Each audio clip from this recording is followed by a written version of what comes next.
salaamaaleykum mbokki internet ci daleen ak jàmm suñu site bi ñu leen ñaan yéen abonné te bës ko la su notification bi daleen ak jàmm ci seen revue des titres dañ koy daal di doore ak yéenekaay bi di Les Échos ñëw ci sécurisation des combats de lutte. Le CNG et les promoteurs se plient devant la police. Le dernier combat désormais programmé à 19h au plus tard. Le nombre de billets vendus dorénavant limité. Aucun lutteur ne sera à l'avenir accompagné lors des face à face. Une lettre de demande de grâce envoyée au ministère de l'Intérieur. Le Soleil ñëw ci dialogue bi am ci diggante gouvernement bi ak partenaires sociaux yi. Le 27 février premier tour de table. Le premier ministre nag daal dinay annoncé niki démb ci conseil des ministres bi que bile rencontre nag dina daal di nekk le point de départ d'un dialogue inclusif, franc et patriotique avec les syndicats yi, les organisations d'employeurs et de la société civile, les institutions de la République, les dirigeants d'entreprises, des organismes nationaux, des associations et des amicales. Rewmi Quotidien ñëw ci situation économique difficile, les directives de Diomaye à Sonko. Source A ñëw pour le renforcement de la résilience et la crédibilité du système économique, le plan de BDF. Le chef de l'État daal dinay sàkku la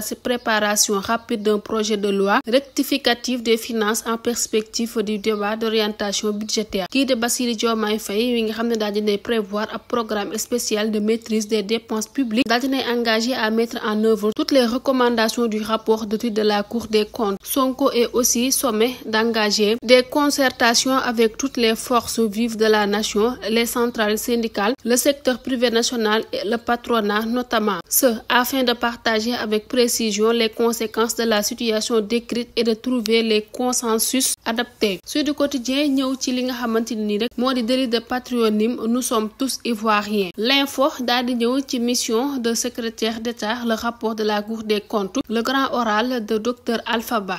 Le secrétariat d'État a été créé avec une mission précise, accompagner les producteurs pour qu'ils puissent avoir l'autonomie requise. On a trouvé moins de 300 coopératives enregistrées. Nous avons réussi à faire enregistrer plus de 3000 coopératives reconnues légalement. Li Quotidien ñëw ci maîtrise des finances publiques, Diomaye commandite un programme spécial. Chef de l'État bi nag dafa daal di bëgg a renforcer la crédibilité de notre système économique, budgétaire, financier et comptable. Daal dinay sàkku ci premier ministre bi ci mu engagé ay avec toutes les forces vives de la nation. Après rencontre prévue le jeudi 27 février entre le chef du gouvernement et les partenaires sociaux. Libération ñëw ci trafic de drogue sur l'axe Maroc-Sénégal. Comment un GP qui a trouvé curieux que son client veuille acheminer un micro-ondes au Sénégal a démonté l'appareil dans lequel était planqué 1 kilo de hitch. 2 arrestations opérées à Rebeuss et Médina après une livraison surveillée avec substitution du produit. 6 micro-ondes déjà envoyés à Dakar avec de la drogue et 2,9 kg de